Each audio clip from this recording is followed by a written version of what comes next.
What's up, guys? Welcome back to the channel, back with another review for you guys. Today we're going to take a look at Mansion of the Doomed. This is from 1976.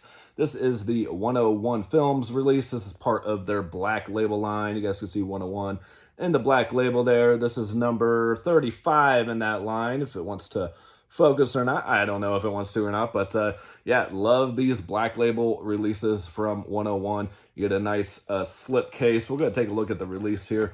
Nice hardbox slipcase on the outside. You get some alternate artwork. You get some reverse art as well. Nice disc art. Here is the alternate inside there, also known as Massacre Mansion. And as you see there, it has Lance Henriksen in it. And this is his first role in a major film, you know, his first theatrical appearance, I guess. But yeah, it comes with a booklet as well. Before I put that back in there, let's take a look at the booklet. You get notes on the film and pictures and all that good stuff like you normally do with booklets. I was going to make sure there wasn't anything I couldn't show, but you know what? There is no flesh in this movie, surprisingly enough. Felt like there was going to be a couple times watching this, but yeah, nothing that you shouldn't be seeing is in this movie as far as flesh related anyways. There is some gore to be had. That does not want to go back in there. Okay, there we go. But yeah, nice release from 101. I love these releases. And you get a Charles Band interview. Well, not interview, but a documentary on the career of Charles Band. Basically his early stuff. If you guys know who Charles Band is, if you guys are horror fans, you probably know who he is. Of course, Full Moon Pictures and Empire and all that stuff. But yeah, it talks about his early career, mainly with this movie and the movie he did before this that he produced. He produced this movie, didn't direct it, but his first movie he produced, he used a pseudonym, didn't use his real name. So this was only his second film producing, technically, but yeah, his first horror film that he produced. And you get a cutting teeth, an interview with the editor, and of course the other features being the limited edition contents on this one. So great release overall from 101. The picture quality looks really good, sounds really good. And again, you get a very young Lance Henriksen in here as well. Of course, you guys probably know most notably from Pumpkinhead and what is it, Near Dark. And yeah, just a horror icon for sure in the horror genre.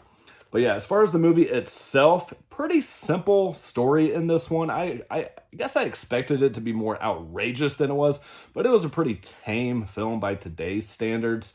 You can see the bloody eyes and stuff here on the cover, but that's about as extensive as the gore gets. This whole movie is revolved around taking people's eyes out and putting them in another person. You have a doctor whose daughter goes blind, and, you know, being a parent, he's doing everything he can to give her vision back. It's like, how far will a parent go for their child to make them happy again, to give them something back that they have lost? So this is kind of a darker film. It's not really like a horror comedy or anything like that. It is a pretty serious film, and he's pretty much just getting people and taking out their eyes and putting them in his daughter's eyeball, you know, what am I even trying to say? Where her eyes were, putting them in her skull, and until he finds a pair of eyes that work, because none of these eyes seem to be taking, and he can't figure it out. He gets to a point where he thinks, well, maybe I need the eyes of the young. That's where it gets a little bit too dark, especially back then. I mean, what was this again? 1976. Again, I always try to put myself in the place of someone watching this in 1976. You got to think of how extreme something like this was in the 70s. Again, by today's standards, pretty damn tame. But back then, this was, you know, kind of pushing the envelope a little bit. But yeah, that's the basis of the story. He's just, you know, capturing people, taking them back to his place, doing the surgery, taking their eyes, putting them in her head, and you know, and trying to get a pair that matches up good, that works. And again, it does take that darker turn towards he attempts to take a younger person at one point, and that's about as dark as it gets. And, you know, it's always a little touchy and iffy when it gets to that subject matter. But I won't touch on that too much just because of, you know, I just don't feel comfortable talking about that stuff. But yeah, no flesh to be seen in this one. You have his wife who helps him along with everything, and you can tell she is getting burnt out on this as well, that she can't take anymore. His daughter gets to a point where she doesn't even care if she can see again because of the pain and because of the scarring on her eye area is getting so bad. She's getting so disfigured, disformed from all of the surgeries. She just gets to a point where she's just like, you know what? I don't care if I can see anymore. I'm done. I don't want to do this anymore. But you know, being a parent, he wants his daughter to have her sight back and be able to do all the things she used to do. And you know, he just doesn't know when to stop. There's a couple scenes in here that kind of felt a little thrown in that just don't really make sense. There's a time where he goes out and tries to help a homeless man, and the homeless man attacks him. I don't know. That just felt like, why? Why was that thrown in there? I don't know. But other than that, it stays pretty focused just on this. And like I said, pretty straightforward, simple film here. They keep all of their victims, I'll say, caged up down in the basement with an electrocuted fencing, you know, cage or whatever that they're down there in. And he doesn't want to kill these people necessarily. He wants to heal her first and then give them their sight back after he achieves that goal. And you have them all just caged in there like animals. Again, none of them can see. None of them have eyes at all. And they're trying to find a way out of there. And it's just a real dirty, grimy feel to this area that they're kept in. You just feel disgusting watching those scenes. But yeah, overall, I really enjoyed this one quite a bit. I thought it was pretty well done and shot pretty well. And it's acted actually pretty damn decently for an early 70s, you know, horror film like this.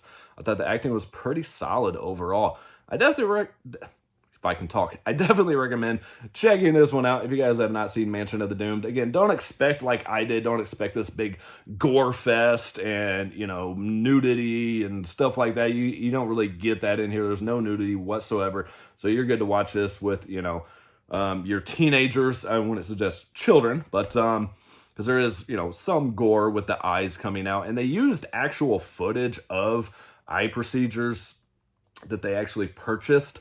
When you're watching it through their TVs, their monitors and stuff, the surgeries, that is actual real footage of, you know, doctors performing this kind of stuff. So that was a pretty cool little fact to learn by watching the special features on here.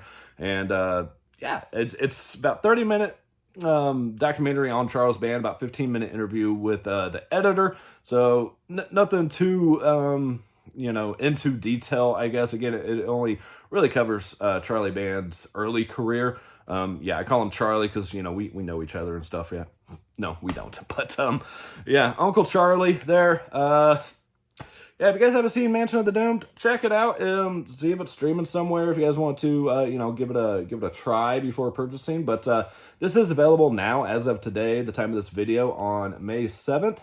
And I want to say thank you to 101 for sending this over for review. You guys are awesome, and I absolutely love these releases, especially the Black Label releases. Just absolutely fantastic presentation.